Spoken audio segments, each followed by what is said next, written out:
bitter criticism. I still don't know what I'm going to read.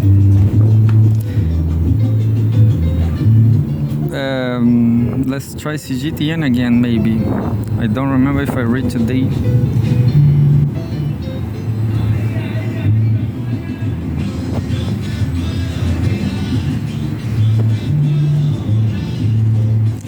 Yeah, this is. I didn't read this today. Cgtn World exclusive. IAEA chief calls for talks among conflicting parties in Middle East. Sheng Yibing, the journalist. And we are with Milu here.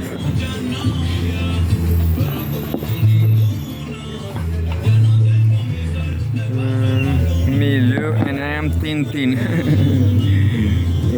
Just reading news. Milu. Rafael Mariano Grossi, Director General of the International Atomic Energy Agency, IAEA, urged all parties involved in the Middle East conflict to return to negotiations in pursuit of a lasting solution. And there's that too. To return to negotiation in pursuit of a lasting solution in an exclusive interview with Cgtn on Thursday. Grossi stressed that attacks on nuclear facilities are quote-unquote unacceptable and the nuclear power plant should never be attacked or its physical integrity should never be compromised. Grossi underscored the IAEA's role in safeguarding nuclear facilities, noting that the agency has established a set of safety pillars that should always be observed. Amid concerns over a potential escalation, Grossi said the IAEA is already coordinating with countries in the region, particularly Gulf states, to enhance preparedness. He said the agency has been providing guidance, training, and analytical tools to help authorities respond to worst-case scenarios, including the risk of radioactive releases resulting from attacks on nuclear sites. Quote, "We hope this will never happen," he said, adding that there remains in active contact with regional stakeholders to raise awareness of the grave consequences such actions will entail. Grossi also noted that the IAEA has been working to facilitate a temporary understanding among conflicting parties not to target each other's nuclear facilities. However, previous talks held in Geneva failed to produce an agreement. Despite the setback, he said there is a possibility of a restart of a diplomatic conversation now, emphasizing that the nuclear issue can only be resolved through peaceful means. Quote, I repeat and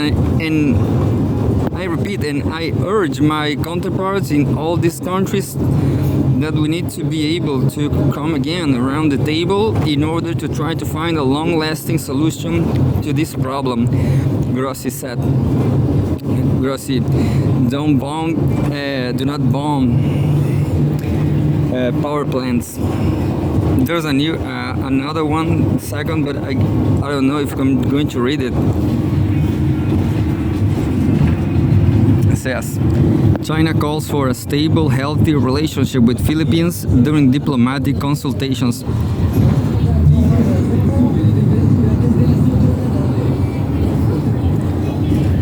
Another poll, Cgtn poll about the United States. World, March 28, 2026. Cgtn poll, belligerence leaves US more isolated than ever. there's a picture. U.S. President Donald Trump speaks during a cabinet meeting at the White House, Washington, D.C., U.S. Iran's Islamic Revolutionary Guard Corps IRGC announced on Friday that passage is prohibited for any vessel through any corridor in the Strait of Hormuz to and from the ports of countries allied with and supporting the United States and Israel, marking a new escalation in the Iran conflict. A global survey launched by Cgtn shows that 89.6% of respondents believe the Iran conflict has left the U.S. increasingly isolated in the international community.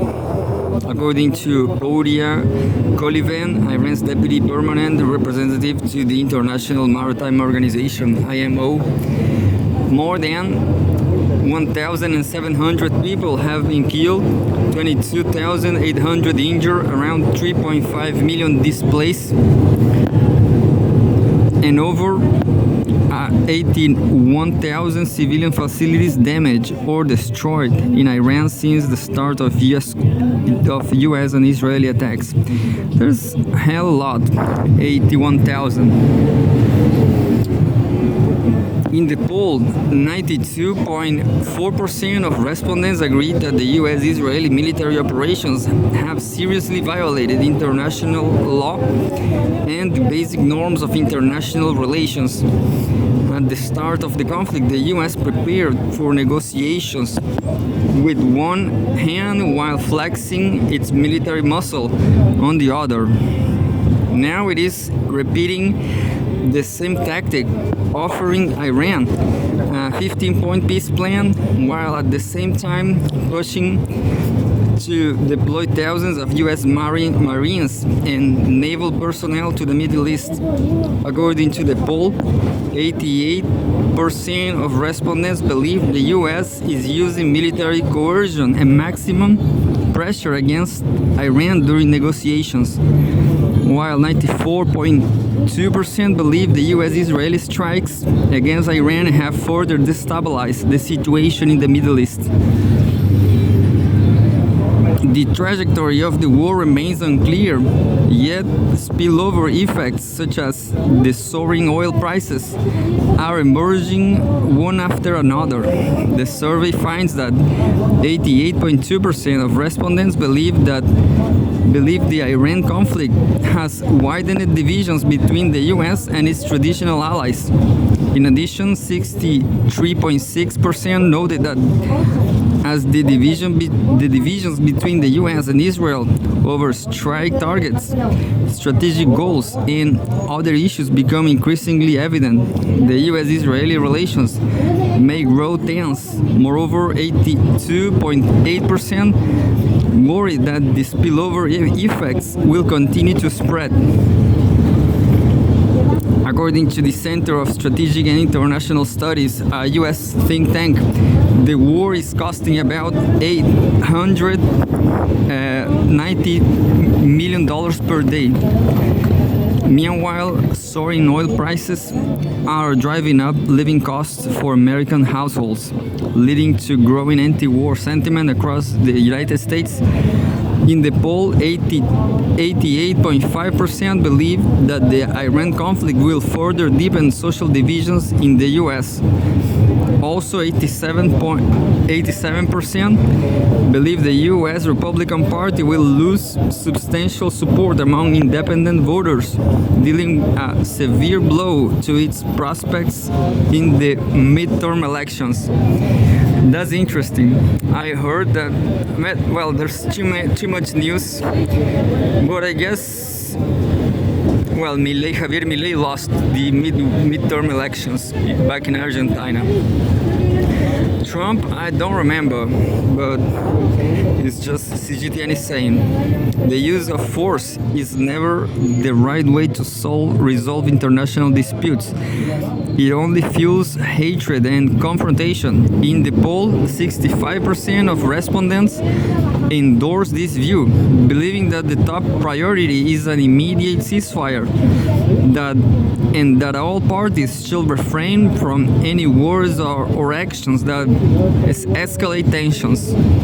Right now, many countries around the world are actively pushing for mediation, and 72.3% of respondents approve of these efforts, believing they serve the interests of the countries concerned and echo the shared aspirations of the international community. The survey was released across Cgtn'S English, Spanish, French, Arabic, and Russian platforms. Within 24 hours, 13,731 netizens took part in the poll and shared their views. And the last one,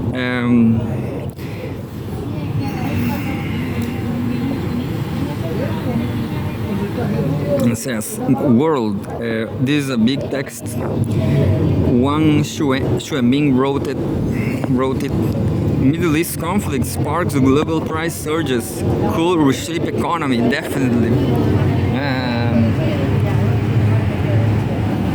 But Milou doesn't care. My dog here, he wants to walk. Today, just 1 second. Today there's a great view of the Andean mountains. It is all clear today.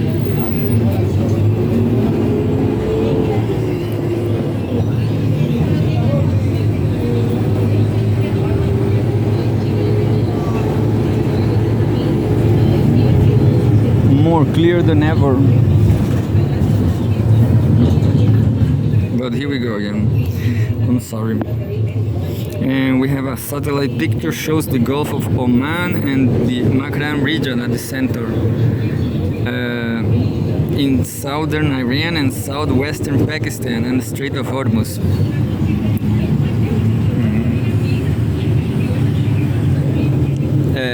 The escalating conflict between the United States, Israel, and Iran is sending shockwaves through global markets.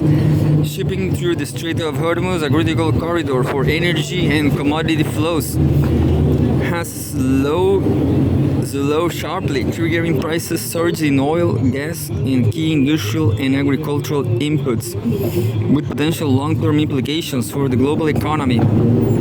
Analysts warn that the crisis has extended far beyond the region. What began as an energy supply shock is now straining industrial and agricultural supply chains worldwide, highlighting vulnerabilities in global trade and raising concerns over inflation and growth.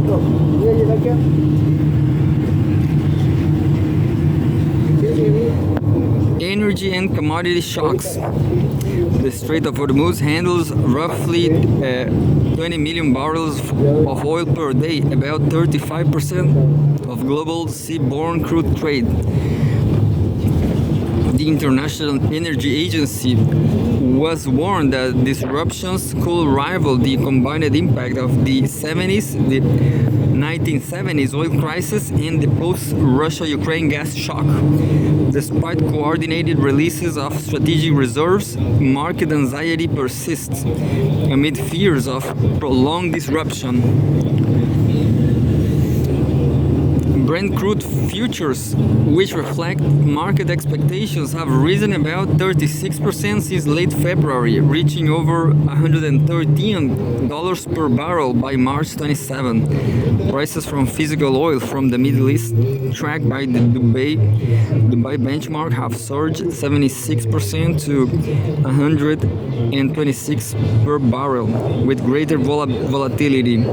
Analysts say Brent prices often drop temporarily when the US President Donald Trump hints a possible de-escalation, while the Dubai benchmark reflects actual supply constraints in the Gulf. The energy shocks extends beyond crude oil.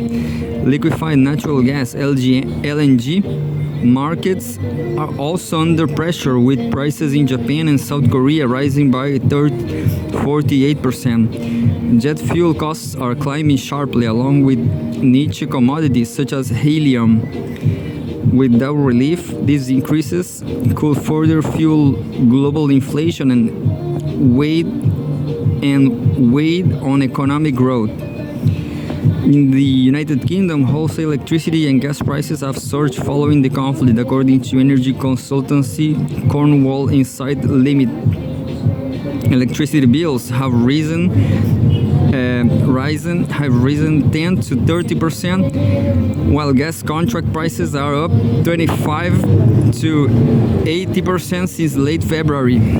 A Cornwall Insight spokesperson noted that many companies are operating on thin margins, making it difficult to absorb these energy cost increases.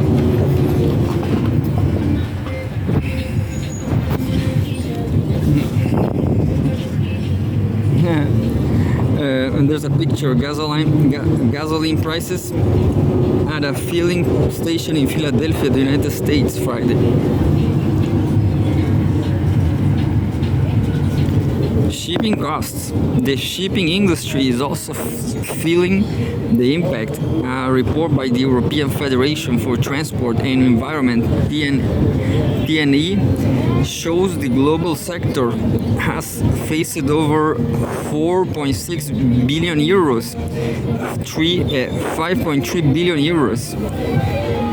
$billion, in additional fuel costs since February 28. Marine fuel prices at the port of Singapore have climbed 223% since the start of the year, reaching 941 euros per ton, while LNG prices have risen 72% since early March. Scott Kirby, CEO of United Airlines, said jet fuel prices have nearly doubled within a month. A spokesperson for Lufthansa noted that demand for direct flights from Europe to Asia, avoiding Gulf stopovers, has surged along with ticket prices. In the long term, rising kerosene costs could push up global airfares. Around 99% of global ships still rely on fossil fuels, making the sector highly vulnerable to price swings. I wonder, what about the 1%? What they do to ship? I have zero idea about vessels, about ships, navigation. Around 99% of global ships still rely on fossil fuels, making the sector highly vulnerable to price swings.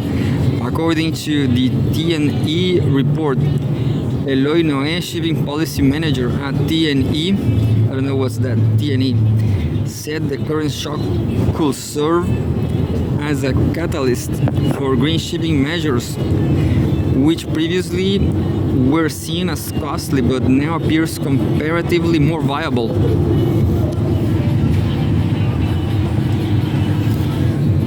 Agriculture and food security. The Strait of Hormuz is also a key corridor for global fertilizer transportation. The Food and Agriculture Organization, FAO, warned that disruptions to this route have already affected global food security and the stability of agricultural supply chains.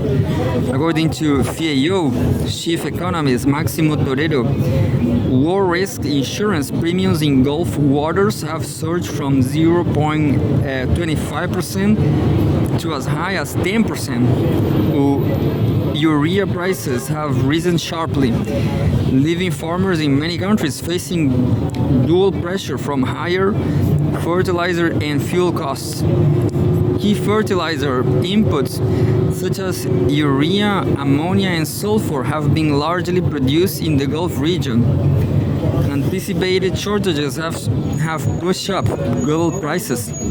For example, Qatar Energy has halted urea production, while fertilizer plants in India, Pakistan, and Brazil have been forced to cut output.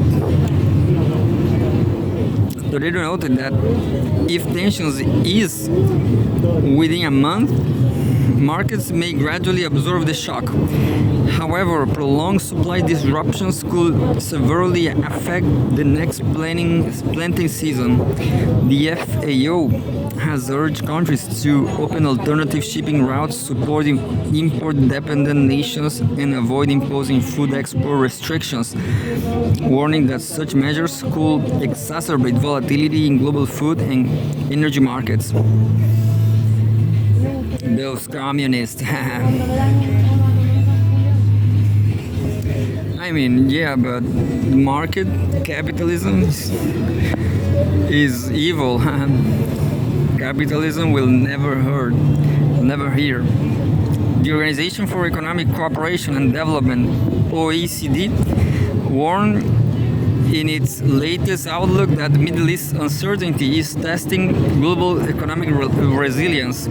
Persistently high energy costs could raise business expenses, drive inflation and slow growth. The OECD projects US growth to decline from 2.0% in 2026 to 1.7% in 2027, while Eurozone growth may fall to 0.8% in 2026. Meanwhile, Yemen's Houthi movement has signaled a possible intervention, raising concerns that the Bab al-Mandeb Strait could be disrupted, further affecting shipping and energy flows.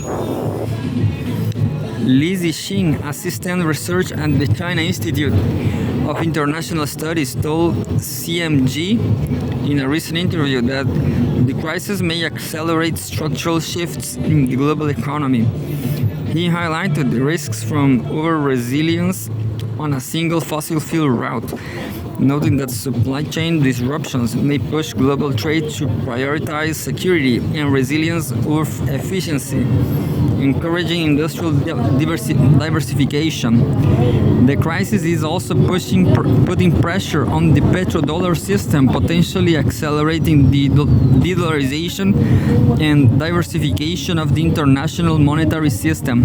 Quote, "This conflict could become a catalyst for profound adjustments in global energy patterns, supply chain structures, and the international financial order," end quote, Lee said. Yeah, it's what everybody's, I guess, I hope BRICS control have.